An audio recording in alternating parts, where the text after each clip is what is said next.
आज शेतकरी पिकवण्यासाठी वर्षभर वेळ देतोय, पण हं. विकण्यासाठी त्याच्याकडे एक दिवस नाही. हं. हे सगळ्यात मोठे शोकांतिक आहे. हं. आणि ज्या दिवशी शेतकरी स्वतः मार्केटिंग मध्ये येईल हं. त्या दिवशी सगळ्यात चांगलं म्हणजे अगदी आपल्याला सरकारची किंवा कुठल्याही ह्याची अपेक्षा नाही की स्वतः तो स्वतःच्या पायावर उभा राहू शकेल. महाराष्ट्रामध्ये आपण पहिला शेतकरी होतो की शेवगा पाला शेती सुरुवात केली होती. महाराष्ट्रातले पहिले शेतकरी. पहिले शेतकरी होतं. उन्हाळ्याचं सगळ्यात फास्ट वाढणारं एकमेव पीक आहे हं. की अगदी बाकीकडे शेती उसड पडलेली असताना ते की शेवगा तुम्हाला हिरवागार दिसतो. किती लसलस करतंय. त्याच्यामुळे मग शक्यतो तुमच्या सीझन नुसार एक 2.5 ते 3 महिन्यामध्ये पहिले कटिंग येऊन जाते. हं. एकदा हा कटिंग करून घ्यायचा आणि हा अशी खोड आपण सोडून द्यायची. तर ह्याला 2-3 महिना जरी नाही पाण्याचा थेंब एकही दिला आपण तर झाड मरत नाही. पाऊस चालू झाल्यानंतर लगेच रिटर्न डेव्हलप होतं झाड. नमस्कार शेतकरी बांधवांनो, शोध वार्ता परिवारात आपले स्वागत आहे. 5 एकर शेवग्याची लागवड, जवळपास 5 ते 7 टन शेवग्याचा पाला आणि त्या पाल्याची संपूर्ण भारत देशात विक्री शक्य आहे का? तर 100% शक्य करून दाखवलं आहे. करमाळा तालुक्यातील साडे या गावी महादेव मोरे या शेतकऱ्यानं. शेती पिकत नाही, शेतीत कोणतं उत्पन्न घ्यावं अशी विवंचना ज्या शेतकऱ्याच्या मनात आहे त्या शेतकऱ्यांसाठी हा व्हिडिओ संजीवनी ठरणार आहे किंवा त्या शेतकऱ्याच्या आयुष्यात आमूलाग्र बदल घडवणार असणार आहे. म्हणून महादेव मोरे यांनी शेतातील शेवग्याचा पाला भारत देशात कसा विक्री केला जातो त्यांच्या माध्यमातून, त्याच्यातून किती उत्पन्न मिळतं आणि त्या उत्पन्नाचं कन्व्हर्शन यशस्वी कसं केलं जातं आज आपण पाहूया. मोरे पाटील, शोध वार्ता परिवारात तुमचं स्वागत आहे. आपले महाराष्ट्रातील जे शेतकरी त्यांना परिचय सांगा तुमचा. मी महादेव मोरे, गाव साडे, तालुका करमाळा, जिल्हा सोलापूर. एक गोष्ट आहे किंवा पहिला प्रश्न असा आहे जो मला सुद्धा अचंबित करणार आहे की 5 एकरमध्ये शेवगा लागवड आणि याच 5 एकरमधून टनावर पाला आणि त्याची संपूर्ण देशात विक्री, काय कन्सेप्ट आहे? अगदी म्हणजे शून्यातनं सुरुवात आपण या क्षेत्रामध्ये केलेली होती. आणि असं गायडन्स करणारं महाराष्ट्रामध्ये जर आज बघितलं तर साधारणतः 2020 साली आपण सुरुवात केली होती. महाराष्ट्रामध्ये आपण पहिला शेतकरी होतो की शेवगा पाला शेती सुरुवात केली होती. महाराष्ट्रातले पहिले शेतकरी होतं. आता एक गोष्ट आहे, महिन्याला 5 टनापेक्षा जास्त तुम्ही पाला विकता. आता मला सांगा की हा पाला कुठं कुठं दिला जातो पाला, आणि पाला विकतो हे तुमचा विश्वास आहे का? शेवग्याचा पाला महिन्याला 5 टन हे मोरे पाटील विकते. पाला विकला जातो. मोठ्या ऑर्डर जर असतील तर तुमचा कंपनी पाला वगैरे परचेस करते. मोठ्या कंपन्या. हो, मोठ्या कंपन्या. आणि किरकोळ मध्ये जर म्हटलं तर मग तुम्हाला साधारणतः छोटं पॅकिंग बनवून तुम्ही ऑनलाईन साईटला किंवा तुमच्या लोकल मध्ये वगैरे विक्री करू शकता. आता हेल्थ साठी खूप असं चांगलं आहे. यामध्ये कॅल्शियम, फॉस्फरस, सुपर फूड आहे मोरिंगा पावडर, त्याला काही चॅलेंजच नाही. खूप जास्त अन्न म्हणजे जीवनसत्व यामध्ये आहेत. त्याच्यामुळे आज जर बघितलं तर घरोघरी अगदी बीपी आणि शुगर पोहोचलेला आहे. एकदम चांगल्या अशा पद्धतीने, ह्या पद्धतीने जर आपण ह्याचे पावडर वगैरे यूज केली तर चांगले असे रिझल्ट यापासून येतात. त्या दृष्टीने जर विचार केला तर भविष्यातलं एक 10 ते 15 वर्ष खूप मोठं मार्केट यासाठी उपलब्ध आहे. पुढचे 15 वर्ष तरी कमीत कमी एकदम चांगल्या पद्धतीने मार्केटिंग उपलब्ध आहे. आता मला सांगा की तुम्ही आता चहा पित असताना सुंदर एक बोललात की देशातल्या मोठमोठ्या कंपन्या ज्या मोरिंगा पावडर पुरवतात, सुपरफूड, त्यांचा पाला तुमच्याकडून जातो, त्याबद्दल काय सांगाल?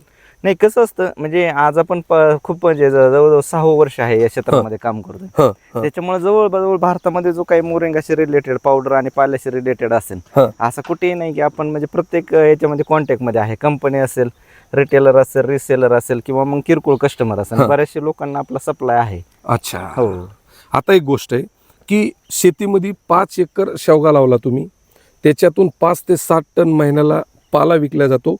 काय सांगाल की पूर्वीची शेती आणि शेवगा केलेली शेती काय फरक जाणवला तुम्हाला? नाही, पारंपरिक शेतीमधून कसं आहे तुमचं रोटी चालू शकते, पण त्यामधून तुम्हाला जे काही लक्झरी लाईफ वगैरे जगायचे ते करू शकत नाही तुम्ही. थोडं काहीतरी ट्रेंड करायचं, चेंज केला तरच मग त्या प्रभावामध्ये तुम्ही उतरला तरच मग कुठेतरी तुमची उन्नती किंवा आर्थिक प्राप्ती होऊ शकते. आज काय होतं जर बघितलं तर लाखोने करोडोने, कांदा असेल, गहू असेल, तांदळ, कुठलंही पीक बघितलं तर करोडोने आहेत. पण तुम्ही जर मोरिंगाचं बघितलं तर तुमच्या तालुक्यामध्ये, जिल्ह्यामध्ये सुद्धा शेतकरी शोधून सापडत नाही. आणि बेसिक आपलं काय असतं, पारंपरिक पीक सोडायला शेतकरी तयार नाही. आधुनिक शेती जर थोडी केली आणि थोडी मार्केटिंगची जर भर दिली तर खूप चांगले असे दिवस शेतीला येऊ शकतात. पण आपल्या लोकांचं कसं आहे, जे पारंपरिक चाललंय त्या पिकाचे म्हणजे तसंच सरदोपट झाला. सरदोपट जे चाललंय. आजोबानं केलंय ती बाप करतो, लेख करतो, लेखान केलंय ते नातू करतो. नाही त्यामधून फक्त काय तुमची रोजीरोटी चालू शकते. बाकी फार काही म्हणजे नाही. मुलांना चांगलं शिक्षण असेल किंवा तुमचं राहणीमान उंचावणं अशा गोष्टी होऊ शकत नाहीत. हा. तसं या पिकामध्ये आज युद्ध चालू आहे किंवा काही जरी आलं तरी फार असं म्हणजे मरणच नाही याला. नाही नाही थोडक्यात. मरण नाही. आणि कसं होतं युद्ध आता बाकी पिकांमध्ये युद्धाचा वगैरे एक्सपोर्ट इम्पोर्टवर परिणाम होतो पण तसं आणखी तरी ह्याच्यावर आणखी तरी काही परिणाम झालेला नाही. रेट जसेच्या तसे स्टेबल आहेत. आता ह्याची ही जेव्हा आता गृहीत धरा की हा शेवगा आहे बरोबर. हो आता ह्याची पाला तोडण्यापासून विक्रीपर्यंत म्हणजे त्याचं वाळवून वगैरे ती प्रोसेस कशी असते? नाही आता व्हरायटीनुसार चेंजेस होत जातात. आम्ही हा. पूर्वी सुरुवातीला स्टार्ट केलं तर त्यावेळेस ओडिसी 3 व्हरायटी लावली. बर 2 फूट अंतर ठेवून 8-9 इंचा एक झाड लावलं. बर पण त्यावेळेसचे प्रॉब्लेम म्हणजे त्या व्हरायटीचं काय व्हायला लागलं ज्यावेळेस सन ड्राईंग वगैरे करायचा विषय येतो त्यावेळेस त्याचे न्यूट्रिशन लॉस होत होते. अच्छा. आणि त्याला आपण शेडमध्ये वाळवायचं म्हणलं की शेतीला साहजिकच मजुराचा प्रश्न भेडसावतोय. बरोबर. लेबर कॉस्ट वाढायची, लेबरचं मिळणं मुश्किल व्हायचं. त्या दृष्टीनं आपण थोडं सर्चिंग करून 2023ला एप्रिलमध्ये हा ओलयपट्टी म्हणून एक नवीन व्हरायटी लावली. बर यामध्ये काय केलं लाईनमध्ये 5 फूट अंतर ठेवलं. दोन्ही मधलं अंतर 5 फूट 5 फूट आणि 2 शेवग्यामधलं 8 ते 9 इंच ठेवलं.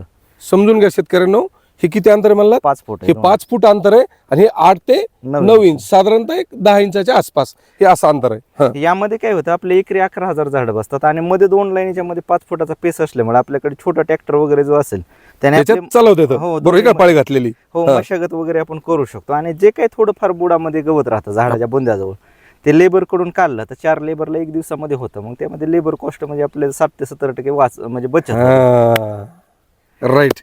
आता इथून तुम्ही पाला तोडला, आता शेड मध्ये नेला, त्याची वाळवायची प्रक्रिया कशी नाही असते? पूर्वी आपण शेड मध्ये वाळवायचं पण ज्यावेळेस एप्रिल 23ला आपण व्हरायटी चेंज केली हा. आणि ह्याला आपण डायरेक्ट सनलाईट म्हणजे सूर्यप्रकाशामध्ये वाळवू शकतो. म्हणजे त्यामुळे शेडच्या बाहेर शेडच्या बाहेर अगदी जिथं आपली मोकळी जागा आहे हं. कट करून याला साधारणतः 1-2 इंच म्हणजे पहिल्या वेळेस 6 इंच ठेवतो आपण बुडापासून हं. आणि नंतर 1 ते 2 इंच प्रत्येक कटिंगला सोडून हा वरचा पूर्ण भाग आपण काढून वाळवायसाठी टाकतो. प्लास्टिक पेपर वगैरे खाली टाकू. आता समजा हेच फांदी तुम्हाला हे हो. कट कुठून करता तुम्ही? खालून आपण ह्याला एक म्हणजे इथूनच cut करायचं हो, direct? इथून पूर्ण हा कट क्या करून बात आहे. वाळायला टाकायला लागतो. हे पूर्ण फांदीच वाळा टाकायची. फांदी वाळायला टाकायची. हं. एक बाजू वाळल्या 2 ते 3 तासात एक बाजू वाळते नंतर पलटी द्यायची. पलटी द्यायची. दुसरी बाजू वाळते. हं. वाळल्यानंतर आपण हा पाला हलवला की पूर्ण गळून जातो. फांदी वेगळी आणि पाला वेगळा म्हणजे पूर्ण काडी अजिबात राहत नाही. राहत नाही. हा. एकदम सोपे आणि एकदम कमी खर्चामध्ये. आज कसं होतं शेतीमध्ये बऱ्याच प्रॉब्लेम आहे ना. जेवढा आपण यामध्ये मेंटेनन्स खर्च कमी करू तेवढा आपला प्रॉफिट रेशो वाढत जातो. 100%. शेतकऱ्यांनो म्हणजे अंगावर माझ्या काटा उभा राहिलाय की म्हणजे मोरे पाटलांनी जे हे चमत्कार केलाय का, आणि खरंच हा चमत्कार आहे हा कलियुगातला, की 5 फूट हे अंतर आहे मधलं, 8 ते 9 इंच दोन्ही शेवग्याच्या मधलं अंतर आहे. हे पहा शेवग्याची फांदी तुम्हाला दिसती, हे डायरेक्ट इथून कट करायची आणि आता शेडमध्ये नाही वाळवायचं. जिथं तुम्हाला मोकळी जागा आहे तिथं खाली ताडपत्री अंतरायची, त्याच्यावर हे अशा फांद्या टाकायच्या. 2 ते 3 तासानं उन्हामध्ये एक साईड वाळली की दुसरी साईड पलटी करायची. त्याला तुम्ही थोडं हलवलं सगळा पाला गळतो, ही काडी बाहेर. सोपी प्रोसेस आहे. आणि ते जे गळालेला पाला आहे ऑर्डरनुसार संपूर्ण भारत देशात मोरे पाटील विकतात. तुम्ही माझ्या पाठीमागं पलीकडे दाखवा सगळं. ही जी तुम्ही पूर्ण बाग बघतात का, 5 एकर शेवगा आहे. 5 एकरमध्ये एवढा लसलसीत शेवगा. आणि आनंद ह्या गोष्टीचा वाटतो की भारत देशामध्ये ज्या बऱ्याचशा कंपन्या ऑनलाईन मोरिंगा पावडर विकतात त्यांना पाला यांच्याकडून जातो. म्हणजे शेतीमध्ये काय चमत्कार होऊ शकतो याच्यापेक्षा काही वेगळं नाही.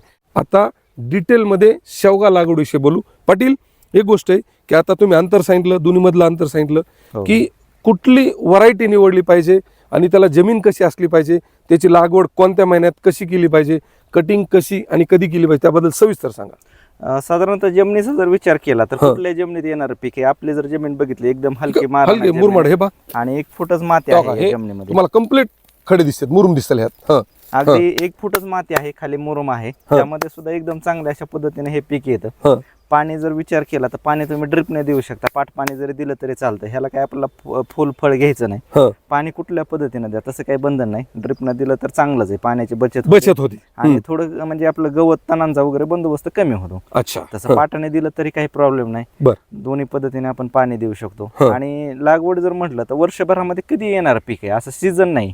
म्हणजे ह्या महिन्यातलं असं काही काही नाही. नाही का तर अच्छा. याला जे येणार आहे तो आपल्याला पालाच येणार आहे.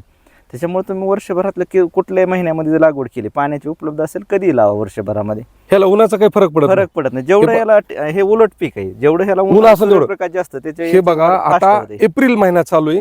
हे पहा ह्याच्यावरली तुम्ही हे लसलसीतपणा बघा, म्हणजे कुठंही एकाही पाल्यावर डाग नाही किंवा काय नाही. म्हणूनच मोरे पाटलांचा जो पाला आहे मोरिंगासाठी तो विश्वासानं बाहेरचे लोक विकतात. आणि खास करून गुजरातचे व्यापारी महाराष्ट्रात येऊन व्यापार करत येतात, पण एकमेव महाराष्ट्रातला माणूस आहे की गुजरातच्या लोकांना पाला इथून पुरवतात.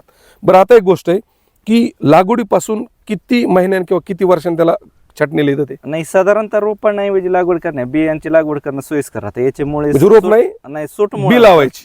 सोटमुळे जर रोप बनवून लावलं तर स्प्रिंग बनते, झाडाची ग्रोथ व्यवस्थित होत नाही. हं. तर बिया लागवड करणं सगळ्यात योग्य राहतं. बिया लावल्यापासून 2.5 ते 3 महिने सीझन नुसार. थंडीचं जर लागवड केलं तर 3 महिने लागतं. हं. पावसाळ्याचं Cutting, देखील असं 3 harvesting ला. हो 3 महिने, किंवा आता उन्हाळा असेल तर 2.5 महिने. उन्हाळ्याचं सगळ्यात फास्ट वाढणारं एकमेव पीक आहे हं.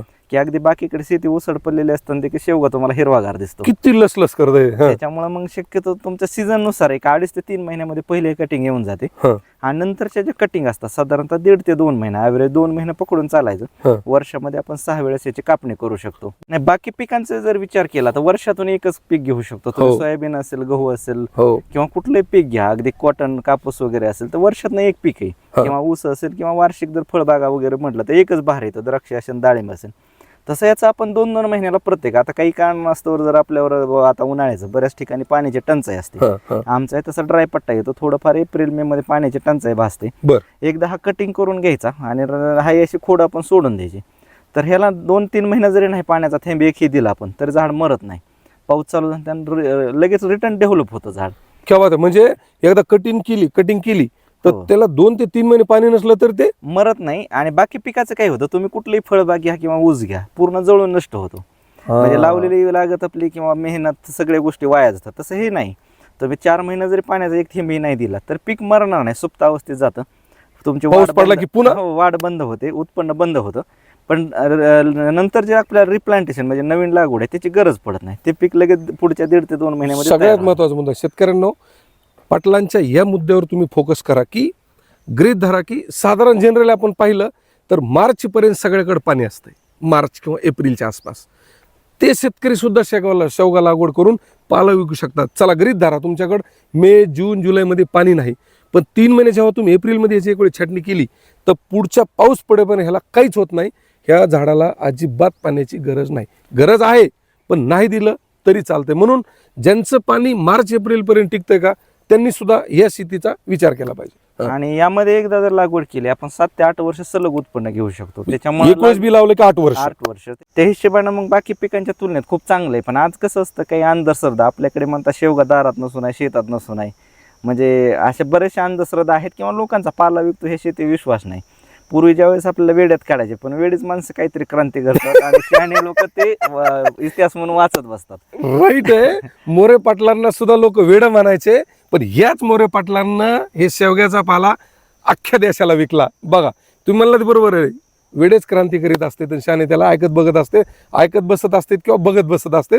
हा इतिहास आहे. इतिहास आहे. हा, आता मला सांगा की 1 एकर, आता तुमच्याकडे 5 एकर शेवगा आहे, हो, हो. पण एखाद्या शेतकऱ्याला जर 1 एकर लावायचा आहे तर त्यानं त्याची सुरुवात कशी केली पाहिजे त्याबद्दल नाही, काय सांगाल? सुरुवातीला काही शेताची नांगरणी वगैरे करून घ्या. एकदा जर लागवड केली तर आपलं 7-8 वर्ष राहणार आहे. नंतर नांगरणी हा आपल्याला 7-8 वर्षात प्रश्नच राहत नाही. हं. त्यामुळे शेताचे चांगले बऱ्यापैकी नांगरट वगैरे करून घ्या.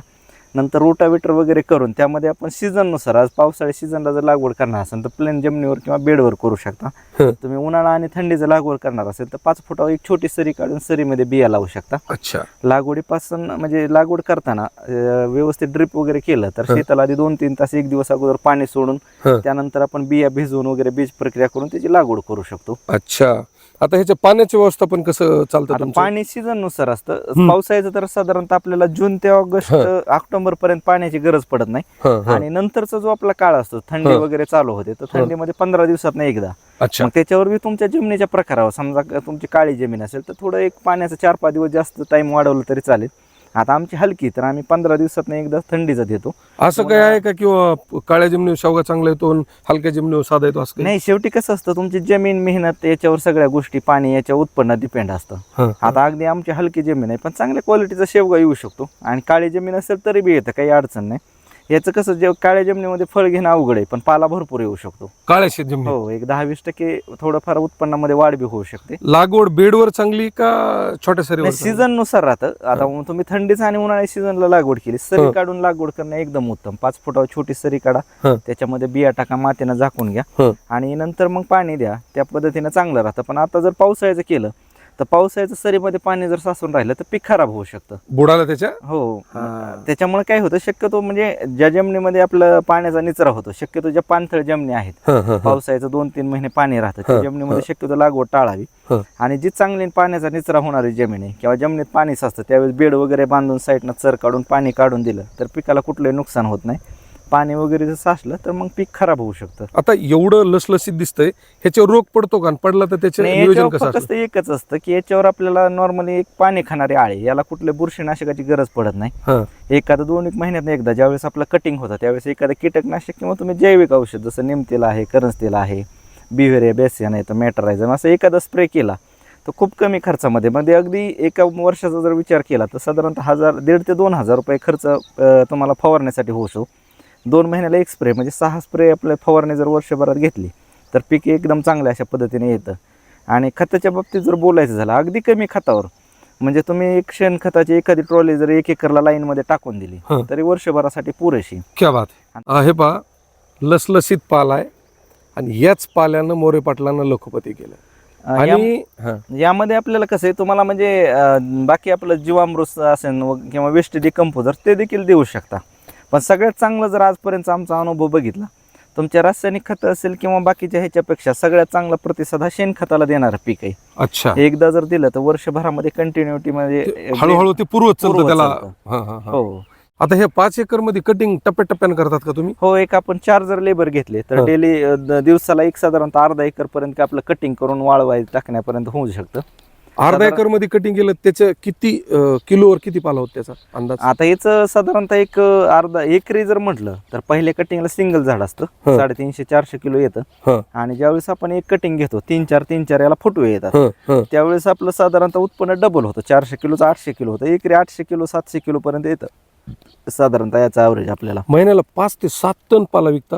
नाही, 2 महिन्याला एक वेळेस येतं साधारणतः ह्याची हार्वेस्टिंग, किंवा उन्हाळा असेल तर 1.5 महिना 40-45 दिवसाला साधारणतः 1.5 ते 2 महिन्याला 5 ते 7 टन पाला 5 टनापर्यंत 4-5 टनापर्यंत आरामात होऊन जातं आपल्याकडे. आता एक महत्वाचा प्रश्न की शेतकऱ्यांनो, 1 एकर जमीन आहे तुमच्याकडे, शेवगा लावा, पाला विका आणि त्या पाल्यातून पारंपरिक पिकापेक्षा माझ्या म्हणणे दुप्पट तिप्पट तरी उत्पन्न मिळत. बाकी पिकांच्या चांगले. आता पारंपरिक पीक जर बघितलं, उदाहरणार्थ तुमचा कापूस घ्या, कापूस किती काढता तुम्ही? 7 ते 8 क्विंटल किंवा 10 क्विंटल जास्त. रेट काही 7,000 रुपये क्विंटल आहे, 70,000 रुपये होतात. तसं ह्याचं जर कम्पेअर केलं तर हा साधारणतः 700 किलो म्हणजे 7 क्विंटल एका कटिंगला आहे. तर वर्षात 6 कटिंग होतात. 42 म्हणजे 4,200 किलो होतात. 4 टन पकडू आपण. ॲव्हरेज कापसाचे 1.5 रेट आहे, 100 रुपये किलो तर रेट मिळून जातो. 100 रुपयांनी जर म्हटलं तर 4 लाख रुपये होतात. 50,000 खर्च सोडा, 3.5 लाख रुपये. 3.5. फळबागेपेक्षा सुद्धा चांगले. आता फळबागे एकरला ह्यांच्या अनुभवानुसार 1 एकरला ॲव्हरेज ह्यांनी 3.5 लाख सांगितलं, आपण 3 लाख ग्रेड धरू. म्हणजे 1 एकर मध्ये 3 लाख रुपये वार्षिक उत्पन्न. आणि दुसऱ्या पिका घ्यायला कष्ट नाही ना? नाही, कष्ट नाही आणि रिस्क नाही. आता कसं असतं, फळबाग असेल तर बाग जर फेल गेली तर वर्ष फेल आहे. खर्च तर चुकलेला नाही, खर्च करायचा तो करावा लागतो. आता काही कारणाने ह्याला समजा आपलं पाणी कमी पडलं किंवा कार्पेट वगैरे झाली, जरी झालंच नुकसान तर एक कटिंग जाईल, दुसऱ्या महिन्यात आपण ते कव्हर करू शकतो लगेच. शेतकऱ्यांनो, म्हणतात ना, शेतकरीच शेतकऱ्याला मोठं करू शकतो आणि एक शेतकरी दुसऱ्या शेतकऱ्याचं कल्याण पाहू शकतो. म्हणून तुम्हाला जर शेवगा शेती, त्याचा माल कसा विकला पाहिजे, पाला कसा हार्वेस्टिंग केला, इत्तंभूत माहितीसाठी तुम्हाला जर भेटायला यायचं असेल तर रविवारी मोरे पाटील तुम्हाला उपलब्ध असतात. तुम्हाला सविस्तर माहिती मिळेल. आणि यायचं किंवा नाही त्यासाठी स्क्रीनवर एक नंबर दिलाय, त्याच्यावर एक फोन करा आणि फोन करूनच या. कारण मोरे पाटील इथं आलो, त्यांना अडथळा नाही झाला पाहिजे, त्यांच्या रेग्युलर कामामध्ये व्यत्यय नाही आला पाहिजे. पाटील, जाता जाता एक प्रश्न आहे तुम्हाला की तुम्ही 5 एकरमध्ये शेवगा लागवड केली, शेवगा कसा लावायचा, जमीन कशी असली पाहिजे, सगळी इत्तंभूत माहिती दिली. त्यात काय होऊ शकतं, शेतकरी किती उत्पन्न काढू शकतो, आणि ही माहिती शेतकऱ्यांना संजीवनी ठरणे यात अजिबात दुमत नाही. उत्पन्नाबद्दल काय सांगाल तुम्ही? नाही, या क्षेत्रामध्ये एखाद्या कोटीची आपल्या आता उलाढाल असते आणि लोक कसं सिरियसली घेत नाहीत, खूप मजाक उडवतात या गोष्टीचं. पण रिअलमध्ये वास्तव आहे अगदी. आणि 20% खर्च आहे, असं कुठलं क्षेत्र नाही की 80% नफा आणि 20% खर्चावर तुम्ही ते करू शकता. मग अगदी कुठली कंपनी असू द्या किंवा कुठल्या शेती मी एक म्हणतो अशी कंप- 50% खर्च राहो. नाही एवढं शक्यच नाही, आज खर्च खूप कमी आहे या क्षेत्राला खत भाऊ मी म्हणतो तुम्ही 25% म्हणतात, मी माझ्या समाधानासाठी मी 50% गृहीत धरला. हा हा कोट्यवधी रुपयाची उलाढाल, 50% खर्च म्हणलं तर वार्षिक 50 लाख रुपये उत्पन्न. हो. आणि मोरे यामध्ये पाटलांचं. कसं असतं, अगदी आता कसं माझ्याकडे जर शेतकरी आला, अगदी मी शेतकरी, मी सामान्य माणूस आहे. असं नाही की तुम्हाला फार जगमगाट प्रोफेशनली कपडे असे, अगदी शेतात काम स्वतः करतो. पण साहेब दारात मोठी 4 व्हीलर आहे, सगळ्या सब आहेत. नाही शेवटी कसं असतं, तुमचं जर म्हणजे चांगलं हे असेल म्हणजे तुमचे म्हणजे व्यवसाय करण्याची जिद्द ताकद तर करू शकता. मी हे अगदी 10वी फेल आहे आणि म्हणजे शेतकऱ्याचा मुलगा. या अगोदर 10वी फेल आहे? हो 10वी फेल आहे. पण अगदी आता कसं असतं, आपल्याकडे निवडगंड असतो की मला परदेशात करायचं म्हणल्यावर भाषा जमणार नाही काही. पण ज्यावेळेस सुरुवात करतो त्यावेळेस भाषेचा हा कधीच अडसर येत नाही. एकदा चालायला सुरुवात केली, आपण जर आज कंदील घेऊन किंवा बॅटरी घेऊन म्हटलं तर आपण म्हणणार एवढंच दिसतंय, पण चालायला सुरू केल्यानंतर तो आपोआप- प्रकाश आपोआप रस्ता मिळत जातो.